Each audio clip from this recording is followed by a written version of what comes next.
பரவசம் தரும் வெண்மை மென்மையானது என்றும் மேன்மையானது. எஸ்கேசி பனியன்கள், ஜட்டிகள் மற்றும் டிராயர்கள்.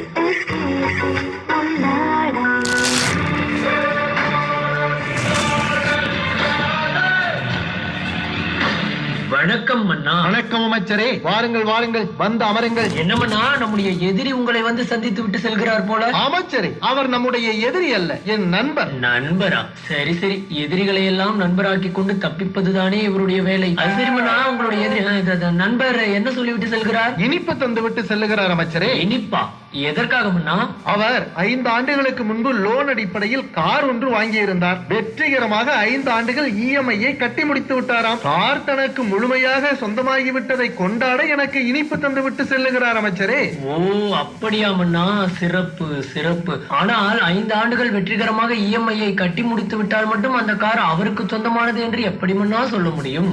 ஏன் அமைச்சரே, கடன் அடிப்படையில் வங்கியில் லோன் போட்டு கார் வாங்கினார், இஎம்ஐயை கட்டி முடித்து விட்டார். அப்படியானால் கார் இவருக்கு முழுமையாக சொந்தமாகிவிட்டது என்றுதானே அர்த்தம்? பொதுவாக அப்படி தோன்றினாலும் உண்மையாக அப்படி இல்லை மன்னா. என்ன அமைச்சரே சொல்லுகிறீர்கள்? சற்று விளக்கமாகத்தான் சொல்லுங்கள். மன்னா, உங்களுடைய நண்பர் மட்டுமல்ல, நம்முடைய தர்பாரை கேட்டுக்கொண்டிருக்கும் அனைவரும் இதை கவனத்தில் கொள்ள வேண்டும். இஎம்ஐயில் எந்த பொருளை வாங்கினாலும் சரி, உதாரணமாக கார் என்று வைத்துக் கொள்ளுங்கள், அந்த காரின் ஆர்சி புக்கை எடுத்து பார்க்க வேண்டும். என்னதான் நம்முடைய பெயரில் அது பதிவு பெற்றிருந்தாலும் காரினை லோன் அடிப்படையில் நாம் வாங்கி இருந்தால், நாம் 5 ஆண்டுகளோ 10 ஆண்டுகளோ அந்த இஎம்ஐயை முழுமையாக கட்டி முடிக்கும் வரை காருக்கு நம்மை போலவே நமக்கு லோன் கொடுத்த வங்கியோ அல்லது அந்த பினான்ஸ் நிறுவனமோ ஒரு உரிமையாளர் தான் மன்னா.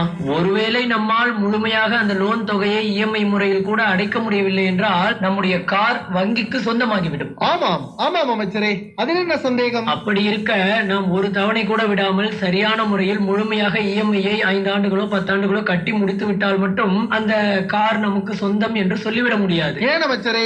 ஏனென்றால் அந்த ஆர்சி புக்கில் பினான்சியர் என்ற பெயரில் அந்த நமக்கு லோன் கொடுத்த வங்கியின் பெயரோ அல்லது சம்பந்தப்பட்ட அந்த பினான்ஸ் நிறுவனத்தின் பெயரோ தான் இடம்பெற்றிருக்கும். அதை எடுத்து கவனித்து பார்க்க வேண்டும். ஓ அப்படியா அமைச்சரே?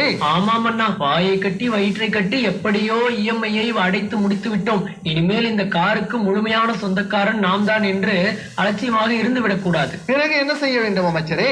மன்னா, உதாரணமாக நாம் ஒரு வங்கியில் லோன் பெற்று காரை இஎம்ஐயில் வாங்கியிருந்தோம் என்று வைத்துக் கொள்ளுங்கள். இஎம்ஐ காலம் முடிந்தவுடன் அந்த வங்கிக்கு நேரடியாக சென்று என்ஓசி ஃபார்ம் 35 கொடுங்கள் என்று கேட்டால் அவர்கள் ஒன்றை கொடுப்பார்கள். அதை பெற்றுக்கொண்டு அதனோடு நம்முடைய பேன் கார்டு, ஆதார் கார்டு, காரின் ஆர்சி புக் அசல், இதர இன்சூரன்ஸ் தொடர்பான ஆவணங்கள், மேலும் கார் வாங்கியதற்கான என்னென்ன ஆவணங்கள் இருக்கிறதோ அத்தனையும் எடுத்துக்கொண்டு ஆர்டிஓ அலுவலகத்திற்கு செல்ல வேண்டுமாம். அந்த வட்டார போக்குவரத்து அலுவலகத்தில் அவற்றை எல்லாம் நாம் சமர்ப்பிக்க வேண்டும். அங்கே அவர்கள் நம்முடைய விண்ணப்பத்தை சரிபார்த்து விட்டு நம்முடைய ஆர்சி புக்கை அப்டேட் செய்வார்களாம். அதற்கு பிறகு ஆர்சி புக்கில் பினான்சியர் என்ற இடத்தில் சம்பந்தப்பட்ட வங்கியின் பெயர் நீக்க பெற்று நம்முடைய பெயர் முழுமையாக இடம்பெறுமாமண்ணா.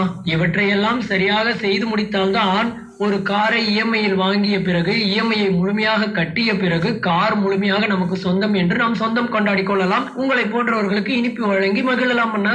ஓ, இதில் இவ்வளவு இருக்கிறதா அமைச்சரே? சிறப்பு சிறப்பு அமைச்சரே. இஎம்ஐ முறையில் வீடு, கார் இவைகளை எல்லாம் வாங்குபவர்களுக்கு நீங்கள் சொன்ன தகவல் மிகவும் பயனுள்ளதாக இருந்திருக்கும். அருமை அருமை. சரி மன்னா, எனக்கு ஒரு சந்தேகம். என்ன அமைச்சரே? கேளுங்கள். இல்லை, எதிரிகளை எதிரிகளாகவே பார்த்தால் உங்கள் மீது போர் தொடுத்து வந்து விடுவார்கள் என்று கொஞ்சம் கூட வெக்கப்படாமல் எதிரிகளை நண்பராக்கிக் கொள்கிறீர்கள். ஆதாயம் இருந்தால் பார்ப்போம், இல்லை என்றால் வெட்டி விட்டு போய்கொண்டே இருப்போம் என்று நண்பர்களை மீண்டும் உங்களை நெருங்காத வகையில் எதிரியாக்கிக் கொள்கிறீர்கள். இந்த வீணாய் போன வித்தைகளை எல்லாம் எங்கே மன்னா கற்றுக்கொண்டீர்கள்? நம் கோடி பண்பலை 100.5 நேயர்கள் இதுவரை கேட்டது பட்டு போன்ற மென்மை எஸ்கேசி பனியன்கள், ஜட்டிகள், டிராயர்களின் தக்குமுக்கு தர்பார். வழங்கியோர் பட்டு போன்ற மென்மை எஸ்கேசி பனியன்கள், ஜட்டிகள், டிராயர்கள். தர்பாரின் மன்னராக சேலம் கோனூர் ராதா கோபாலகிருஷ்ணன், மந்திரியாக கஜேந்திரன்.